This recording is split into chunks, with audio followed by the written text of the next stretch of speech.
अब वो शब्दकोश में भले ही नहीं है पर आपके कोश में है।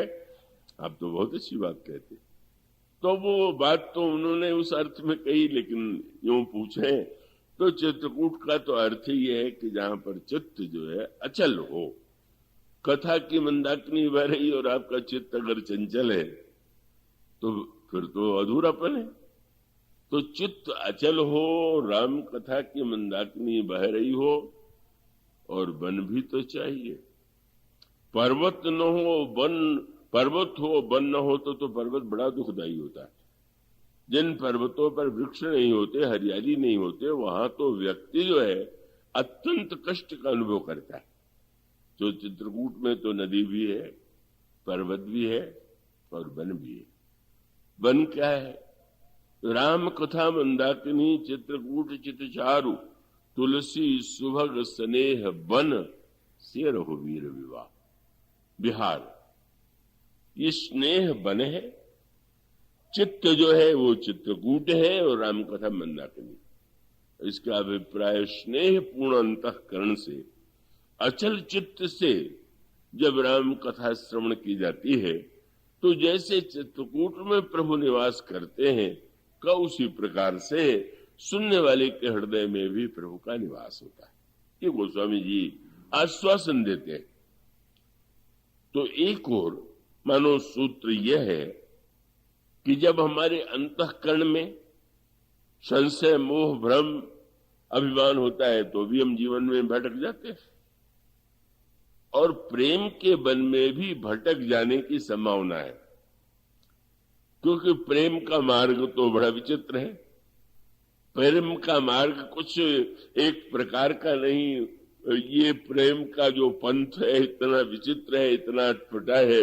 प्रेमियों का स्वभाव, प्रेमियों का व्यवहार, प्रेमियों का आचरण इतना भिन्न भिन्न है कि प्रेम में भटकाव है। पर इस भटकाव में इतना अधिक आनंद है जितना मार्ग में भी नहीं। हमारे उमाशंकर जी व्यास ने अभी आपके सामने संभवतः सुतीक्ष्ण जी का चरित्र प्रस्तुत किया है। तो सुतीक्ष्ण जी भी मार्ग भूल गए थे, वो उसकी चर्चा करेंगे। तो भूल गए तो बहुत लाभ हुआ। और भूल जाने का अर्थ है कि जब कोई प्रेम के बल में भूल जाता है तो भगवान उसे खोजने के लिए स्वयं निकल पड़ते हैं, उसके पास आ जाते हैं। तो ये प्रेम जैसे यहाँ सुतीक्ष्ण जी का है और चित्रकूट के प्रसंग में श्री भरत जी का है। श्री भरत जी जब जाने लगे श्री अवश्य चित्रकूट तो उन्होंने निषाद राज जी से कहा कि आप प्रभु के साथ वन में गए तो आप कृपा करके मेरे साथ चलिए। कोई मार्ग दिखाने वाला तो चाहिए। और सचमुच अनोखा दृश्य था जब निषाद राज मार्गदर्शक और भरत उनके पीछे अनुगमन करने वाले व्यक्ति के समान यात्रा कर रहे थे। बड़ा विलक्षण आनंद और गौरव का अनुभव हो रहा था निषाद राज को। हमारा कितना बड़ा सौभाग्य है कि मैं श्री भरत को मार्ग दिखा रहा हूं। पर गोस्वामी जी ने कहा चित्रकूट के वन में पहुंच करके तो उनकी दशा क्या हो गई। सखही स्नेह विवश मग भूला, मार्ग दिखाने वाला स्वयं मार्ग भूल गया। मानो प्रभु ने ये कहा कि तुम्हें जो गौरव मिला है उससे भ्रम न पाल लेना कि तुम श्री भरत को मार्ग दिखला सकते हो। सत्य तो यह है कि भरत जैसे प्रेमी अन्य लोगों को तो मार्ग से चलना पड़ता है, पर भरत जैसा प्रेमी जिधर चलता है वही मार्ग हो जाता है। तो वो तो जो उनकी चेष्टा है, उनकी वाणी है, जो उनका कथन है, वो सब का सब जो है वही तो साक्षात वही प्रेम का दिव्य रस है। और एक अनोखी बात हुई, कोई मार्ग भूल जाए तो कहेंगे कि बड़े ना समझे, लेकिन जब भूल गए तो एक नई बात हुई। क्या? सखई स्नेह विवश मग भूला, कही सुपंथ सुर बरस ही फूला। आकाश से देवता फूल बरसाने लगे। ये स्वार्थी देवता जिनको ये चिंता हुई थी कि भरत राम से भेंट न हो जाए, कहीं भरत प्रभु श्री रामभद्र को लौटा न ले, वो पुष्प बरसाने लगे। बोले ये भूलना तो याद करने की अपेक्षा भी न जाने कितना अधिक श्रेष्ठ है, कितना आनंदमय। तो ये जो एक ओर यह प्रेम बन है और दूसरी ओर संशय, मोह, अभिमान का भी भ्रम है। अब आप एक विचित्र संधि पाएंगे और वो ये है कि भगवान श्री राम चित्रकूट में यदि चाहते तो 14 वर्ष आनंद से बिता देते, और 14 वर्ष आनंद से बिता देते, लौटाते। मां कैकेयी ने वन में रहने के लिए कहा था, किसी विशेष वन में रहने की आज्ञा नहीं दिया, पर प्रभु जो है निर्णय करते हैं कि नहीं, मुझे चित्रकूट से आगे की ओर जाना चाहिए, और उसी वन के बदलाव में, यात्रा में ही वो महाविपत्ति सांसारिक दृष्टि से, व्यवहारिक दृष्टि से प्रभु के सामने आई, जिसमें इतना संघर्ष, इतना युद्ध, इतनी समस्याएं उत्पन्न हुई, किंतु प्रभु ने जानबूझ करके उस वन में प्रवेश किया। और उसका उद्देश्य यह था कि प्रभु का जो अवतार हुआ है वो स्वयं अपने सुख के लिए तो नहीं हुआ है।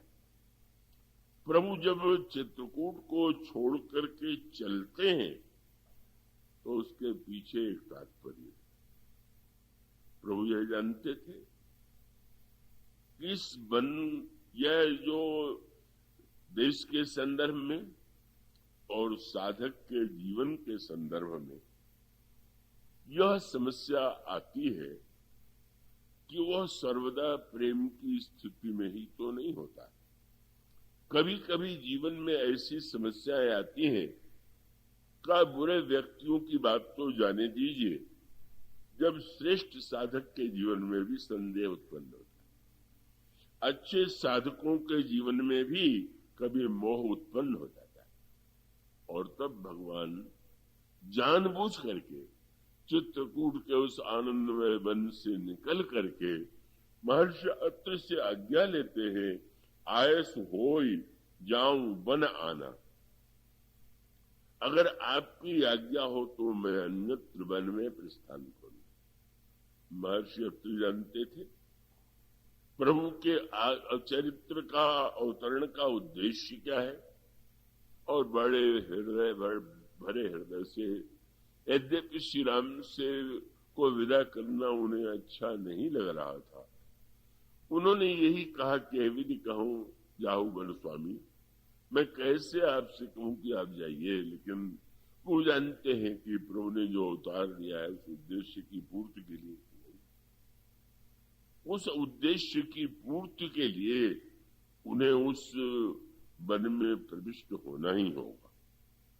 और वो वन कितना भी दुखद क्यों न हो, जब तक प्रभु उस वन में प्रविष्ट नहीं होंगे तब तक तो संसार के मनुष्य जीव, और इतना ही नहीं जो साधक हैं उनके जीवन में जो समस्याएं आती हैं, उन समस्याओं का स्वरूप क्या है और उसका समाधान क्या है, वो नहीं मिलेगा। और तब यह चित्रकूट का जो वन है वह तो वन प्रेम का वन है, पर जिसे दंडकारण्य का वन कहते हैं, दंडकारण्य का यह वन जो है यह तो वस्तुतः संशय का वन है।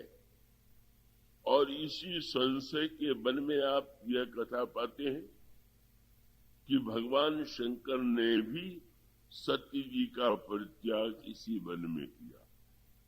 दंडकारण्य में ही दोनों का वियोग हुआ, और भगवान राम और सीता जी का वियोग भी इसी वन में हुआ।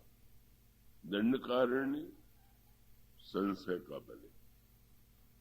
और कौन ऐसा व्यक्ति है कि जो ये दावा करे कि मेरे जीवन में कभी संशय नहीं आ जाता, संदेह नहीं आ जाता है। जिन लोगों को जीवन में संशय ही जिनको प्रिय है, हर वस्तु में संशय करना ही जिनका स्वभाव है उनकी बात जाने दें, पर जो विश्वासी है उसके अंतःकरण में भी तो संशय उत्पन्न होता है। तो यह जो संशय है, संदेह है, यहां पर आपको दो सूत्र मिलेंगे, उसकी ओर ध्यान देने की आवश्यकता है।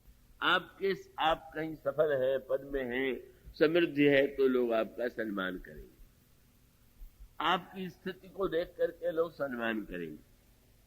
कभी युग था तो कुल के नाते भी लोग सम्मान करते थे, किंतु यह जो संसार में संबंध के लिए समृद्धि चाहिए, संबंध के लिए नाम चाहिए, संबंध के लिए अनेक विशेषताएं चाहिए, वो प्रसिद्ध दोहा तो आपने सुने होगा कि जिसमें बताया गया कि विवाह में 5 जो व्यक्ति हैं उनकी 5 इच्छाएं होती है, और उसमें उन्होंने कहा दंपति रूप, पति और पत्नी दोनों ये चाहते हैं। पत्नी चाहती है पति सुंदर हो, पति चाहता है पत्नी सुंदर हो, और मातु धन, दोनों ओर की माताएं चाहती है। कन्या की माता चाहती है कि वर पक्ष धनी हो तो मेरी कन्या सुखी रहेगी, और वर पक्ष की माता सोचती है कि धनी घर होगा तो दहेज दान अच्छा मिलेगा। आज तो महारोग बन गया है, इतनी मांग बढ़ गई है। तो दंपति रूप ही मातु धन और पिता नाम विख्यात, दोनों ओर के पिता ये सोचते हैं कि हमारा समधी इतना प्रसिद्ध हो कि हम गर्व से कह सकें कि हमारे जो समधी हैं का वो तो इतने समृद्ध है, इतने नाम वाले हैं, इतने बड़े पद पर हैं। और प्राचीन काल में परम कुल आदि को बड़ा महत्व दिया जाता था, तो कवि ने कहा कि दंपति रूप ही मातु धन पिता नाम विख्यात, उत्तम कुल बांधव चाहे। प्राचीन काल में बड़ा महत्व दिया जाता था, जिस विवाह कुल में विवाह हो रहा है वो पवित्र है कि नहीं, ऊंचा है कि नहीं। तो आज वो कुल की बात उतनी न भी महत्व की रह गई हो, पर 3 बातें तो आज भी हैं, और जो अंतिम 5वीं है उसका तो कहने क्या है। और वो 5वीं बात क्या है? बोले दंपति रूप है मातु धन पिता नाम विख्यात, उत्तम कुल बांधव चाहे तो भोजन चाहिए बरात। बारातियों को तो यही चिंता रहती है कि खाने पीने को क्या सुविधा रहेगी, कैसा व्यंजन बनेगा, कैसा मिष्ठान बनेगा, कैसा सत्कार होगा। तो इन वस्तुओं को देख करके कई लोग तो कह भी देते हैं कि भाई हमारे बारातियों का सम्मान बहुत अच्छा होना चाहिए। ये मानवीय स्वभाव में ये इच्छा होती है। अगर हम भगवान से नाता जोड़ना चाहें, भगवान को मानना और बात है, और भगवान से नाता जोड़ना और बात है। आप भगवान किसी बड़े व्यक्ति को जान लें तो जानने का महत्व तो है, लेकिन जब आपका उससे संबंध हो जाता है तो कितना अंतर बढ़ जाता है। इसी प्रकार से भगवान को ये कहने वाले, भगवान के विषय में तो ये अधिकांश व्यक्ति जो अपने को आस्तिक मानते हैं यही कहते हैं कि भाई हम भगवान के हैं, भगवान हमारे स्वामी हैं, भगवान संसार के स्वामी। पर वह भगवान का जो मानना है वो स्वामी जी कहते हैं, अरे भाई आप तो बार बार कहते हैं कि हम भगवान के हैं, पर वो भी कभी कहते हैं कि हमारे। दोहावली रामायण में उन्होंने यही कहा कि सबई कहावत राम के और सबही राम की आस। सबई कहावत राम के, सबही राम की आस, लेकिन राम कहें यही आपनु यही भजू तुलसीदास। तुलसीदास जी से किसी ने पूछा किसका भजन करें, उन्होंने यही कहा कि भाई राम जिसको कहे कि ये मेरा है, बस उसी का भजन करना चाहिए। मेरा ये शब्द जुड़ जाता है। जब आप किसी व्यक्ति को जानते हो तो जानने का आनंद थोड़ी इतना है जितना मानने और संबंध जुड़ जाने का है। ये जो संबंध है, इसीलिए श्री हनुमान जी महाराज पधारे प्रभु के पास से। हनुमान जी के संदेश को सुन करके उनकी वाणी से भरत जी के आंखों में अश्रु प्रवाह होने लगा, गदगद हो गए, और यही कहा कि आपको हम क्या दें, यही संदेश सरिस जग माही कर विचार, देख्यों कछु नाई। तो अब एक ही बात आपसे कहें क्या कि नाहिन तात उर्ण में तो मैं आपके ऋण से कभी उर्ण नहीं हो सकता हूं। तो बड़ी मीठी बात आ गई। कोई ऋण ले ले तो चुकाने की चिंता करता है, लेकिन ऋण लेने वाला अगर ये समझ ले कि अब ऋण नहीं चुकावेंगे, चुकाने की स्थिति नहीं है, तो उसको यही लगता है कि और जितना लेते बने उतना ले लो, लौटाना है नहीं, दिवालिया बननी है, तो चलो अभी जितना लिया है थोड़ा और भी ले ले। हनुमान जी से भरत जी ने यही कहा, अब आपने इतना ऋण चढ़ा दिया कि मैं चुका तो पाऊंगा नहीं, तो थोड़ा और दे दीजिए। क्या उन्होंने यही कहा कि नाहिन तात उर्ण में तो ही अब प्रभु चरित सुनाओ हो मुझे, कथा सुना करके और भी ऋण मुझे दे दीजिए। और हनुमान जी ने संक्षेप में कथा सुनाया। हनुमान जी को यह चिंता लगी हुई थी कि कथा सुनाते ही न रह जाए। वहां प्रभु बड़ी व्यग्रता से प्रतीक्षा कर रहे थे, क्योंकि आपने हनुमान जी को यह आदेश दिया था कि तुम भरत को मेरा समाचार देना और उसका समाचार लेके तुरंत मेरे पास आना। तो हनुमान जी तो व्यग्र थे, तो कभी सब उन्होंने उतना विस्तार न करके कथा सुनाया। देखा हनुमान जी ने भरत जी को कैसा लगा। हनुमान जी को लगा कि भरत जी महाराज उतने प्रसन्न, जितने आनंदित होना चाहिए उतना नहीं। तो पूछा, महाराज कोई मन में बात है क्या? तो उन्होंने कहा कि ये बताइए कि प्रभु कभी मेरे विषय में भी कुछ चर्चा करते थे? तो हनुमान जी ने कहा, महाराज आप कहते कभी, कहो ऐसा तो कोई दिन ही नहीं हमारे और स्मृति में है कि जब उन्होंने आपकी चर्चा न की हो। क्या कहते थे? कहते थे भरत के समान वैराग्यवान कोई नहीं, आज तक विश्व के इतिहास में कोई ऐसा वैरागी नहीं। एक दिन कहने लगे संसार में जितने पुण्यात्मा हैं, हुए हैं और होंगे, भरत उन सब से आगे। कभी कह लेते थे कि भरत में तो शरणागति की जो दिव्य भावना है, वैसे ही शरणागति तो आज तक किसी के जीवन में है ही नहीं। हनुमान जी के इन वाक्यों को सुन करके, प्रशंसा सुन करके भरत जी को संतोष नहीं हुआ। उन्होंने कहा नहीं, एक बात बताइए, क्या? कहूं कभी कबहू कृपालु गोसाई सुमिरहि मोहि दास की नहीं। क्या कभी भरत प्रभु ने ये कहा कि भरत मेरा दास है? अगर ये कहा तो मैं धन्य हूं, और चाहे जितनी प्रशंसा करते हो प्रभु, मैं तो उससे अपने को, प्रभु की उदारता है, पर अपने को लज्जित ही अनुभव करता। तो प्रभु हनुमान मानो प्रभु जस राम कहे जी आपनो, प्रभु कह दे कि हाँ ये मेरा है।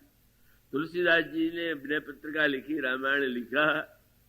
प्रभु ने पूछा क्या पुरस्कार दे, इतना बड़ा ग्रंथ तुमने मेरे विषय में लिख दिया, इतने साहित्य की रचना किया, क्या चाहते हो? आप जानते हैं उन्होंने क्या कहा? क्या बोले? बस एक बात। क्या बोले? बारक कहिए कृपालु तुलसीदास मेरो। तुलसी तो मेरा है, बस ये कह दीजिए और कुछ नहीं चाहिए। मानो ईश्वर से संबंध यही सबसे बड़ी साधना है। हम उससे केवल जाने नहीं, माने ही नहीं, उससे हमारा नाता जुड़ जाए और हम ही उससे अपना न कहें, वह भी हमें अपने संबंधी के रूप में स्वीकार कर ले, तभी तो धन्यता है। शूर्पणखा आई संबंध जोड़ने के लिए, प्रभु ने तो दृष्टि उठा करके भी नहीं देखा। और जब शबरी जी से प्रभु ने बातचीत किया, तो शबरी ने कहा, प्रभु मैं तो एक नारी हूं, और नारियों में भी अत्यंत निम्न धरातल की नारी हूं, बुद्धिहीन हूं, गंवार हूं। तो प्रभु ने क्या कहा? बोले शबरी मैं तुमसे नाता जोड़ने के लिए तो आया हूं। शूर्पणखा नाता जोड़ना चाहती है, स्वीकार कर दिया, और शबरी संकोच के मारे नाते के बारे में कहने में संकोच कर रही है। और प्रभु ने तुरंत कहा कि बात मैं तुमसे संबंध मैं इसीलिए आया हूं। और प्रभु ने बता दिया, मुझसे अगर कोई नाता जोड़ना चाहता है तो 10 वस्तुओं का मेरी दृष्टि में कोई महत्व नहीं। कौन सी? बोले जात, पात। आश्चर्य होता है, जातिवादी कोई राम भक्त कैसे हो जाएगा? जब तुलसीदास जी के राम जी कहते हैं कि मैं जाति को देख के नाता ही नहीं मानता, पंक्ति को देख के नाता ही नहीं मानता, कुल को देख करके भी मैं प्रभावित नहीं होता हूं, और जब यहां तक वो कह दें कि कोई कितना बड़ा धार्मिक है, इससे भी मेरे ऊपर कोई प्रभाव नहीं पड़ता। आप शब्दों को पढ़ेंगे, जाति, पाति, कुल, धर्म, बड़ाई, धन, बल, परिजन, गुण, चतुराई। किसके पास कितना धन है, कितना बलवान है, और वह व्यक्ति जो है कितने उसके प्रियजन हैं, प्रभु कहते हैं मेरे अंतःकरण में इसका कोई प्रभाव ही नहीं पड़ता। तो महाराज आपसे नाता जोड़ने के लिए आप आए, कृपा करके आपने, मुझ में तो कुछ नहीं है। और तब प्रभु ने रहस्य बता दिया, एक ही ऐसी वस्तु है कि जिससे मैं नाता जोड़ता हूं, और वस्तु क्या है? कह रघुपति सुनु भामिनी बाता, मानो एक भगति करना। बस केवल भक्त के नाते को छोड़ करके और कोई नहीं नाता मानता। तो इतने लोगों से प्रभु मिले, पर जिससे अन्य लोग तो ऐसे हैं कि जो भगवान से नाता जोड़ने के लिए व्यग्र रहते, पर भगवान जिनसे नाता जोड़ने के लिए स्वयं व्यग्र हो करके आए, और जिनको प्रभु ने ये कहा हो कि आप तो नवधा भक्ति का जो साकार रूप है आपके जीवन में घटित हो रहा है।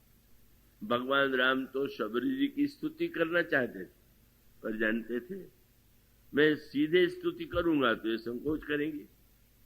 अब अगर स्तुति करना चाहते तो प्रभु को कहना पड़ता, सबरी जी आप तो बड़ी सत्संगी हैं, सबरी जी आप तो बहुत कथा के प्रेमी हैं, आप तो गुरु चरणों की बड़ी सेविका हैं।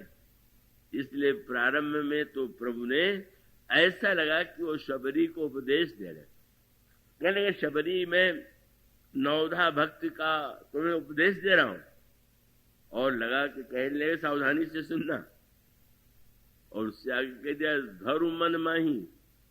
तो शबरी जी बड़े प्रसन्न हो गई, प्रभु मुझे नवधा भक्ति का उपदेश दे रहे हैं, नवधा भक्ति को धारण करने के लिए कह रहे हैं।